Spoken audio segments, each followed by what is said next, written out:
ஆன்மீக அன்பு நெஞ்சங்களுக்கு உங்கள் ஜோதிடர் சங்கர சுப்பிரமணிய ஐயர், விழுப்புரத்திலிருந்து.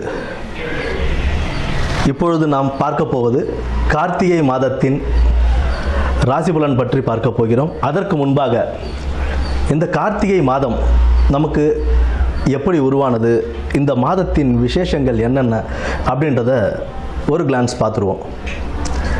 கார்த்திகை மாதம் அப்படின்றது காந்தல் பூக்கள் இந்த மாதத்தில் அதிகம் பூக்கக்கூடிய ஒரு மாதமாக இந்த கார்த்திகை மாதம் விளங்கும். இந்த காந்தல் பூக்கள் அப்படின்றது சிவபெருமானுக்கும் முருகருக்கும் மிகவும் உகந்தமான ஒரு பூவாக இருக்கும்.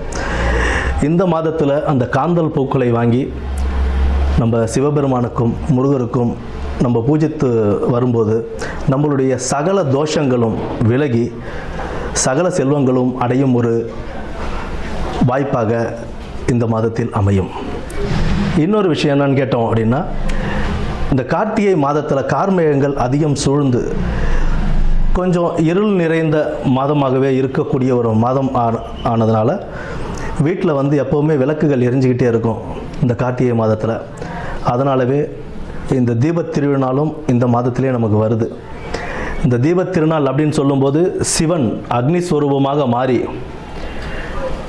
பிரம்மாவுக்கும் விஷ்ணுவிற்கும் அடிமுடி காண்பதற்கு ஒரு வாய்ப்பளித்த ஒரு மாதமாக இந்த மாதம் திகழுது. அந்த அக்னி ஸ்வரூபமாக அவர் மாறின ஒரு காரணத்தினால தான் இந்த கார்த்திகை தீபம் அப்படின்றது நம்ம இன்னும் நடைமுறையில் நம்ம இந்த நாட்களிலும் கொண்டாடி கொண்டிருக்கிறோம். திருவண்ணாமலையில் இது ஒரு பெரிய ஒரு நிகழ்ச்சியாகவே எப்போவுமே நடந்துக்கிட்டு இருக்கு. இப்போவும் பல லட்சக்கணக்கான மக்கள் கூடி வழிபடுகின்ற ஒரு நாளாக இந்த கார்த்திகை தீபத் திருநாள் இங்கே அமைந்திருக்கு. கார்த்திகை தீபம் அப்படின்னு சொல்லும்போது தீபங்கள் மாலை 6 மணிக்கு மேலே விளக்கேற்ற வேண்டும் அப்படின்றது தான் ஐதீகம். கரெக்டாக முதல்லலாம் பார்த்தோம்னா ஒரு 5:50 6 மணிக்குள்ளே கார்த்திகை மாதத்தில் திருவண்ணாமலையில் தீபம் ஏற்றிடுவாங்க மலையில். அந்த நேரத்தை வச்சு தான் நம்ம பொதுவாக வீட்டில் விளக்குகள் ஏற்றுவோம். எத்தனை விளக்கு சார் ஏற்றலாம் அப்படின்னு பார்த்தோம் அப்படின்னா, வாசலில் எப்பொழுதும் அகண்ட விளக்குன்னு சொல்லுவோம். கொஞ்சம் அகல் விளக்கே கொஞ்சம் பெரிய சைஸாக இருக்கும். அந்த அகண்ட விளக்கில் ஒரு விளக்கு ஏற்றி வைத்து அதை சுற்றி ஒரு 8 சிறிய அகல் விளக்குகளில் தீபம் ஏற்றணும். இப்போ நிறையா பேர் பார்த்தோம் அப்படின்னா குத்து விளக்கு கொண்டு வந்து ரோட்டில் வச்சு ஏற்றிட்டு இருக்காங்க. குத்து விளக்கு பொறுத்த வரைக்கும் பூஜைகளுக்காக நம்மளுடைய வீட்டு அறையில் ஏற்றுறதுன்றது வேறு, எப்போவுமே சாமி படத்துக்கிட்ட ஏற்றி வைக்கிறதுன்றது வேறு. ஏதாவது ஹோமங்கள் பண்ணுறோம் அப்படின்னா வீட்டில் ஹாலில் வச்சு ஹோமம் பண்ணும்போது அந்த ஹோமத்துக்காக குத்து விளக்கு ஏற்றி வைப்பாங்க. அதை கொண்டு வந்து நடுரோட்டில் வச்சு விளக்கு ஏற்றக்கூடாது. வாசலில் ஏற்ற வேண்டிய விளக்கு அப்படின்னா அகண்ட விளக்கும் அதை சுற்றி அகல் விளக்கும் ஒரு 9 விளக்குகள், வாசப்படியில் 2 விளக்கு, அதே மாதிரி சமையல் கட்டு மாடிப்படி அங்கெல்லாம் ஒரு 2 விளக்கு. பொதுவாக 11 தீபம் அப்படி இல்லைன்னா 21 தீபங்கள் அந்த மாதிரி ஏற்றுறது ரொம்ப சிறப்பு தரும். பரணி தீபமும் கார்த்திகை தீபத்துக்கு முதல் நாள் பரணி தீபம் ஏற்றப்பட்டு பின்பு மறுநாள் கார்த்திகை தீபம் ஏற்றப்படும். இது ஒரு பக்கம் முடிய, பார்வதி தேவிக்கு சிவபெருமான் தனது இடது பக்கமாக ஒரு பாகம் தேவிக்கு என்று அருளிய மாதமாகவும் இந்த மாதம்தான் விளங்குது. அர்த்தநாரீஸ்வரராக காட்சியளித்த மாதமும் இந்த கார்த்திகை மாதம்தான். அடுத்தது பார்த்தோம்னா, ஜோதி ஸ்வரூபமான சிவனுக்கும் மற்றும் மகாவிஷ்ணு மோகினியாக அவதரித்து இவர்கள் 2 பேருக்கும் உருவான மகனாக சபரிமலை ஐயப்பன் தோற்றுவித்து அவருக்கு மிகவும் பிடித்தமான ஒரு மாதமாகவும் பக்தர்கள் அதிகம் மாலையிட்டு, இந்த கார்த்திகை மாதம் தொடக்கத்தில் நிறையா மாலையிட்டு அவருக்காக வேண்டி அவங்க விரதம் இருந்து ஒரு மண்டலம் விரதம் இருந்து ஐயப்பனை தரிசித்து நெய்யபிஷேகம் செய்து வழிபட்டு வருவதும் இந்த மாதத்தில் தான் தொடங்கும்.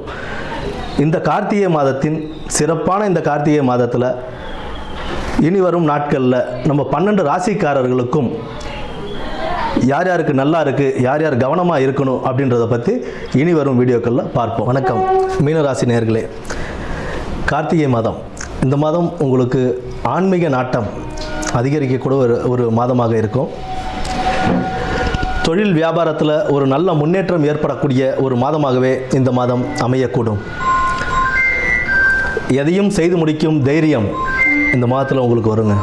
எடுத்த காரியங்களை முடிக்கிறதுக்கு அந்த என்னுடைய வேலைகளை நான் எப்படி முடிக்கணுமோ அதுக்கு தகுந்த முடிப்பேன். எந்த எதிரியாக இருந்தாலும் அதை தைரியமாக சமாளித்து இந்த காரியங்களை நான் வெற்றிகரமாக முடிப்பேன் அப்படின்னு ஒரு தைரியத்தோடு செயல்படக்கூடிய ஒரு மாதமாக இந்த மாதம் உங்களுக்கு அமையுங்க. சகோதரர்கள் வழியில் நல்ல ஒரு இணக்கம் புரிதல் ஏற்படக்கூடிய ஒரு மாதமாக இந்த மாதம் இருக்குது. தேவையான நிதி உதவி தேவையான நேரத்தில் நல்லபடியாகவே கிடைக்குங்க. உத்தியோகஸ்தர்களுக்கு நல்ல ஒரு முன்னேற்றம் ஏற்படக்கூடிய ஒரு மாதமாக இந்த மாதம் அமையும். உங்களுடைய நிர்வாக திறமை, உங்களுடைய எந்த உத்தியோகத்தில் நீங்கள் காட்டக்கூடிய உங்களுடைய நிர்வாக திறமை உங்களுடைய மேல் அதிகாரிகளிடம் ஒரு நல்ல இணக்கத்தையும் நல்ல பெயரையும் பெற்றுக் கொடுக்கக்கூடிய ஒரு மாதமாக இந்த கார்த்திகை மாதம் உங்களுக்கு அமையுதுங்க. வெளியூர் வெளிநாடு வேலைவாய்ப்பு தேடி அலைபவர்களுக்கு இந்த மாதம் கிடைக்கக்கூடிய வாய்ப்புகள் அதிகமாகவே இருக்குது. வெளிநாட்டில் வேலைக்கு போகணும் அப்படின்னு விருப்பப்படுறவங்க காசு கொடுத்து போக விருப்பப்படாதீங்க. நேர்மையான வகையில் வேலை தேடுறதுக்கான வழியை பாருங்கள்.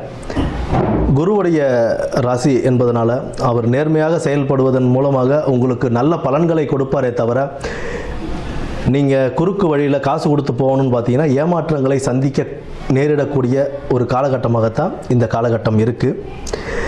வீட்டில் திருமணம் போன்ற சுப நிகழ்ச்சிகள் நடக்கக்கூடிய ஒரு காலகட்டமாக இந்த கார்த்திகை மாதம் உங்களுக்கு அமையுதுங்க. எத்தனையோ சவால்களை சமாளித்து சாதுரியமான முறையில் அதை நல்லபடியாக வெற்றியடைய செய்யும்.